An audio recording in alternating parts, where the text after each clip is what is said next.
I intend to resign as party leader, as prime minister, after the party selects its next leader. Last night I asked the president of the Liberal Party to begin that process. Canada के prime minister Justin Trudeau ने resign कर दिया है और ये एक अच्छी खबर है भारत के लिए। ट्रूडो भाई जो है अब वो दुखी हो गए हैं हम सबसे, भारत से, मोदी जी से, और अब वो इस्तीफा देने जा रहे हैं। डोनाल्ड ट्रंप ने जो उनका मजाक उड़ाया, उनको गवर्नर कहा और उनको ये कहा कि भाई तुम जो है वो कनाडा नहीं मैनेज कर सकते। जस्टिन ट्रूडो आज की प्रेस कॉन्फ्रेंस में कहा है मैं फाइटर हूँ। वो जो इमरान खान जैसे पप्पू किस्म के लोग फाइटर होते हैं ना, ड्रामेबाजियों पे चलती है, तो जस्टिन ट्रूडो की वो ड्रामेबाजियों पे चलती रहेगी। जस्टिन ट्रूडो का डाउनफॉल स्टेज सेट किया है उनकी उस लड़ाई ने जो उन्होंने इंडिया और प्राइम मिनिस्टर नरेंद्र मोदी के साथ लड़ी। मोदी जी नाराज हो गए तो पूरे विश्व में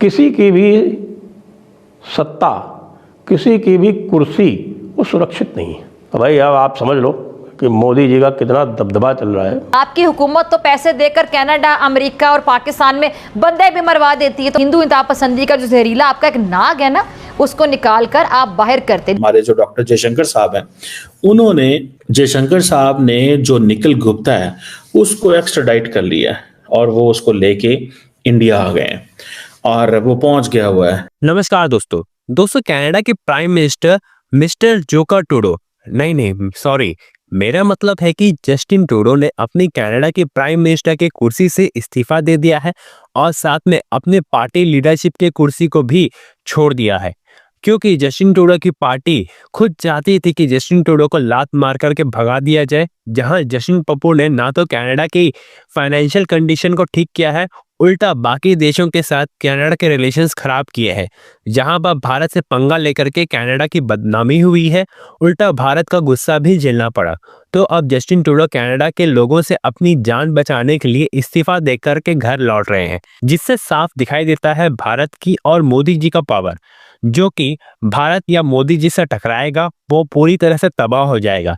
जिस तरह से जस्टिन ट्रूडो की करियर अब पूरी तरह से तबाह हो चुकी है, और ये भी कहा जा रहा है कि जस्टिन ट्रूडो वापस से कभी भी हमें पॉलिटिकल चीज़ों में दिखाई नहीं देंगे। तो चलिए इसी पर आगे पाकिस्तानी मीडिया का रिएक्शन देखते हैं। अगर आपको हमारा ये वीडियो पसंद आए तो वीडियो को लाइक करें और हमारे चैनल को सब्सक्राइब कर लें। जस्टिन ट्रूडो के डिप्टी प्राइम मिनिस्टर और उनकी पार्टी के कुछ और लीडर्स की तरफ से उनके ऊपर ये प्रेशर डाला जा रहा था कि आपने कुछ इश्यूज को सही तरीके से टैकल नहीं किया, जिसमें उनके ऊपर ये प्रेशर था कि आपने इंडिया के साथ रिलेशंस को सही नहीं रखा और इंडिया के साथ जो इशू आपने क्रिएट किया या जो इशू क्रिएट हुआ उसको आप सही तरीके से अच्छे तरह नहीं हल कर पाए, उसको आप उस कॉन्फ्लिक्ट को रिजॉल्व भी नहीं कर पाए, उसका कोई रिजल्ट भी अपने कंट्री के हक में नहीं निकाल पाए, और आपने बिला वजह की बदनामी भी मोल ली और बिला वजह के आपने एक झगड़ा भी पाल लिया इंडिया के साथ। तो क्या एक इतनी बड़ी इकोनॉमी, दुनिया की सबसे बड़ी जमहूरियत, डेमोक्रेसी और दुनिया के एक सबसे बड़े लीडर नरेंद्र मोदी के साथ ये जो उन्होंने एक झगड़ा खड़ा किया, इस वजह से उनका ये डाउनफॉल है। देखें, इसके अंदर बातें ये की जा रही हैं जो मैं आपको बता रही हूँ। जब भी कुछ ऐसा नज़र आता है तो उसमें बहुत सारी चीज़ें होती हैं, और अभी का ये जो है एक और बात कही गई है उनके डिप्टी प्राइम मिनिस्टर की तरफ से और उनके उन लीडर्स की तरफ से, ट्रूडो के जो उनके पार्टी लीडर्स हैं उनकी तरफ से ये भी कहा गया है कि आपने अमेरिका के साथ जो टैरिफ का मामला था वो भी सही तरीके से हल नहीं किया।